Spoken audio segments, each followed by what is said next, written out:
'Twas the night before Christmas, when all through the house not a creature was stirring, not even a mouse. The stockings were hung by the chimney with care, in hopes that St. Nicholas soon would be there.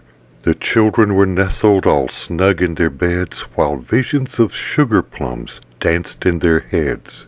And Mamma in her kerchief, and I in my cap, had just settled our brains for a long winter's nap. When out on the lawn there rose such a clatter, I sprang from my bed to see what was the matter. Away to the window I flew like a flash, tore open the shutters and threw up the sash. The moon on the breast of the new-fallen snow gave a lustre of midday to objects below, when what to my wondering eyes should appear but a miniature sleigh and 8 tiny reindeer. With a little old driver so lively and quick, I knew in a moment it must be St. Nick. More rapid than eagles his coursers they came, and he whistled and shouted and called them by name.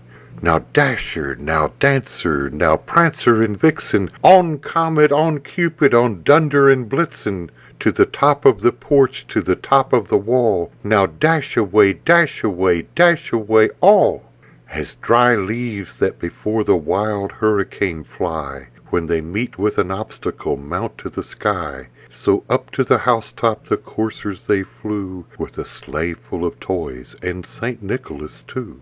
And then, in a twinkling, I heard on the roof the prancing and pawing of each little hoof.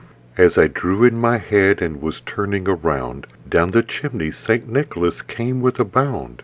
He was dressed all in fur from his head to his foot, and his clothes were all tarnished with ashes and soot. A bundle of toys he had flung on his back, and he looked like a peddler just opening his pack.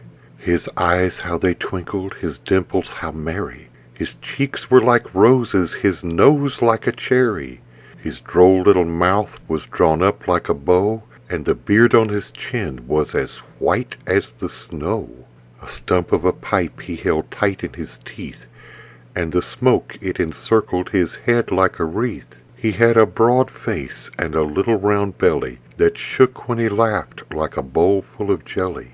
He was chubby and plump, a right jolly old elf, and I laughed when I saw him in spite of myself. A wink of his eye and a twist of his head soon gave me to know I had nothing to dread. He spoke not a word, but went straight to his work, and filled all the stockings, then turned with a jerk, and laying his finger aside of his nose, and giving a nod up the chimney he rose. He sprang to his sleigh, to his team gave a whistle, and away they all flew like the down of a thistle. But I heard him explain ere he drove out of sight, "Merry Christmas to all, and to all a good night."